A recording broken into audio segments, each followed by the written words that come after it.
दोस्तों नमस्कार, sir Kailash Vishwakarma YouTube channel में आपका स्वागत है। और बाल विकास की महत्वपूर्ण प्रश्नोत्तरी का पहला क्वेश्चन ये रहा आपके सामने। और क्वेश्चन हम देखते हैं क्या है कि निम्नलिखित में से कौन सा एक बाल केंद्रित अधिगम का अभ्यास नहीं है। पहला, ज्ञान और कौशल अर्जित करने में छात्र को अधिक सक्रिय बनाना। दूसरा, छात्र को इस बारे में अधिक जानकारी देना कि वे क्या कर रहे हैं और क्यों कर रहे हैं। तीसरा, शिक्षक के निर्देश और निर्णय के तहत काम करना। चौथा, पारस्परिक विचार विमर्श पर ध्यान केंद्रित करना, जैसे कि ट्यूटोरियल और अन्य चर्चा समूहों का उपयोग करना। और सही जवाब है हमारा कि शिक्षक के द्वारा निर्देश और निर्णय के तहत काम करना। क्वेश्चन नंबर दूसरा देखते हैं, निम्नलिखित में से किसका उपयोग मनोवृत्ति के परीक्षणों में किया जाता है। जो मनोवृत्ति परीक्षण होता है उसमें किसका उपयोग होता है। अभिक्षमता परीक्षण होता है, उपलब्धि परीक्षण होता है, या बुद्धिमत्ता परीक्षण होता है, या लिकर्ट स्केल होता है। तो सही जवाब है हमारा जो लिकर्ट स्केल होता है वह इसके काम में आता है मनोवृत्ति परीक्षण में।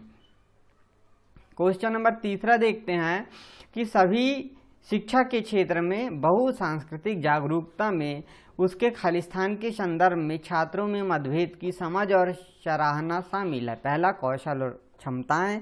दूसरा, विशेष आवश्यकताएं और उपहार।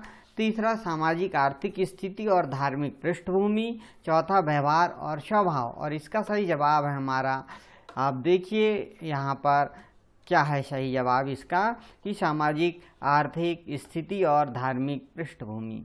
क्वेश्चन नंबर 4 देखिए कि एंटी तनाव दवा एक ऐसी दवा है जिसका प्राथमिक व्यवहार प्रभाव चिंता को कम करता है, लेकिन यह केंद्रीय तंत्रिका तंत्र के रूप में कार्य करता है। उत्प्रेरक, अवसादक, उत्तेजक या संशोधक। और इसका सही जवाब है अवसादक। क्वेश्चन नंबर 5, निम्नलिखित में से कौन सा मुख्य रूप से बच्चों को परीक्षाओं में असफल होने का कारण बनता है।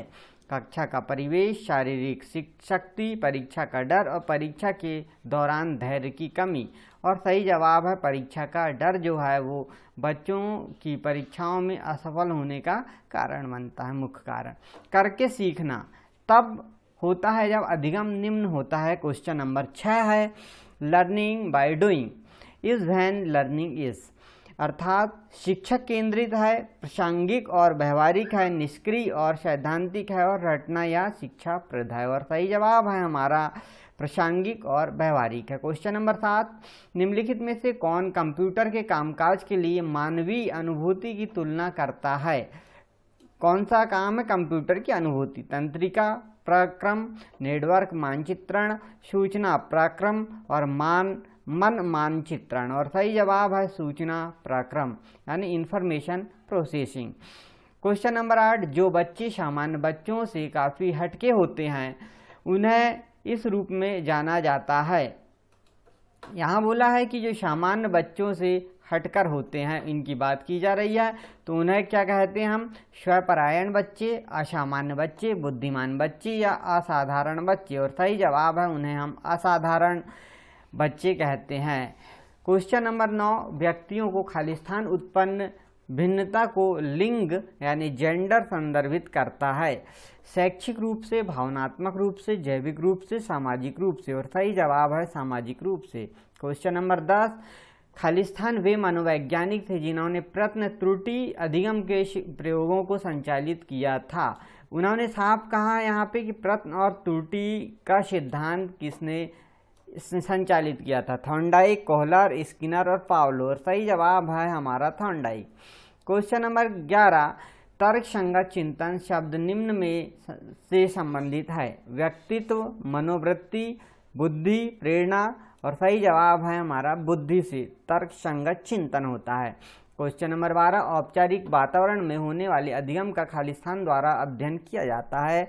मानव विज्ञानी, शिक्षा मनोविज्ञानी, नैदानिक मनोविज्ञानी या सामाजिक मनोविज्ञानी। और सामाजिक जो उत्तर है वह हमारा शिक्षा मनोविज्ञानी। क्वेश्चन नंबर 13, किस पेशे में अभिवृत्ति जांच का सबसे अधिक उपयोग किया जाता है। मार्गदर्शन, परामर्शक में, चिकित्सक में, वकीलों पर, इंजीनियर में। और सही जवाब है हमारा मार्गदर्शन परामर्शक में।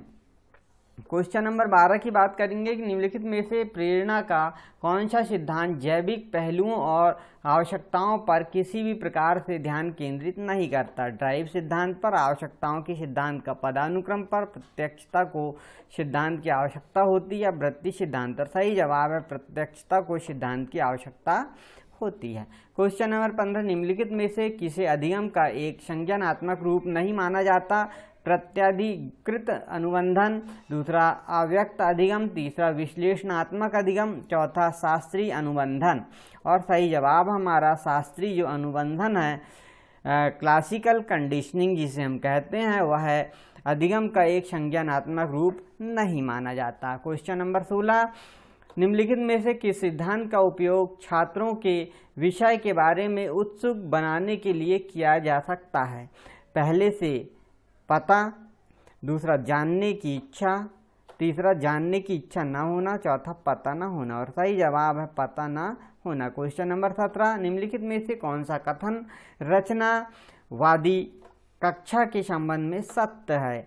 कक्षा का वातावरण बौद्धिक, भावनात्मक और भौतिक रूप से सुरक्षित होना चाहिए। दूसरा, अधिगम प्रक्रिया में संरचना का अभाव होता है। तीसरा, रचनावादी कक्षा में छात्र के बीच बातचीत की कोई भूमिका नहीं होती। और चौथा, निर्देश की विधि एक रचनावादी कक्षा में पूर्णता शिक्षाप्रद है। और सही जवाब हो जाएगा कक्षा का वातावरण बौद्धिक, भावनात्मक और भौतिक रूप से सुरक्षित होना चाहिए। क्वेश्चन नंबर 18 किस प्रकार की स्मृति में एक साइकिल चलाने का कौशल संग्रहित होता है। यहाँ बात साफ किया उन्होंने कि साइकिल चलाने का कौशल प्रक्रियात्मक स्मृति में, दूसरा प्रतिभा संबंधित स्मृति में, तीसरा प्रासंगिक स्मृति में और चौथा घोषणात्मक स्मृति में। और सही जवाब है प्रक्रियात्मक स्मृति में। क्वेश्चन नंबर 19 आत्म सुधार को व्यक्तित्व के खालिस्तान दृष्टिकोण में महत्ता दी जाती है। संज्ञानात्मक, मनोविश्लेषणात्मक, मानववादी, जैविक। और सही जवाब है मानववादी। क्वेश्चन नंबर 20 स्थायी विशेषताओं के पैटर्न के रूप में क्या वर्णित है जो एक व्यक्ति को परिभाषित करता है और स्थिरता एवं व्यक्तित्व का उत्पादन करता है। व्यक्तित्व, अधिगम, बुद्धि, प्रेरणा। उत्तर है हमारा व्यक्तित्व। क्वेश्चन नंबर 21 एक बच्चा किस तरह का विद्यार्थी है जो विषय से संबंधित भौतिक गतिविधि करते हुए सबसे अच्छा सीखता है। श्रव्य, पठन लेखन, दृश्य और गति संवेदी। और सही जवाब है गति संवेदी। क्वेश्चन नंबर 22 अधिगम को एक जीव के खालिस्तान में अपेक्षाकृत स्थायी परिवर्तन लाने की प्रक्रिया के रूप में परिभाषित किया गया है। व्यवहार, विचार, व्यक्तित्व और बुद्धि। और सही जवाब है व्यवहार। क्वेश्चन नंबर 23 बंडूरा द्वारा किए गए फियरलेस पियर प्रयोग में किसने मॉडल की भूमिका निभाई थी। प्रयोगकर्ता ने, निडर बच्चे ने, मित्रवत कुत्ते ने, भयभीत बच्चे ने। और सही जवाब है निडर बच्चे ने। क्वेश्चन नंबर 24 भाषा में अर्थ के अध्ययन को इस नाम से जाना जाता है। मॉर्फोलॉजी, लिंग्विस्टिक्स, सिंटैक्स और सीमेटिक्स। और सही जवाब है सीमेटिक्स। क्वेश्चन नंबर 15 पियाजे के अनुसार 7 से 12 साल की उम्र के विकास की अवस्था को कहा जाता है। मूर्ख संक्रियात्मक अवस्था, औपचारिक संक्रियात्मक अवस्था, पूर्व संक्रियात्मक अवस्था, संवेदी पेशी अवस्था। और सही जवाब है मूर्त संक्रियात्मक अवस्था। क्वेश्चन नंबर 26 खालिस्तान के मामले में शरीर के 4 अंग प्रभावित होते हैं।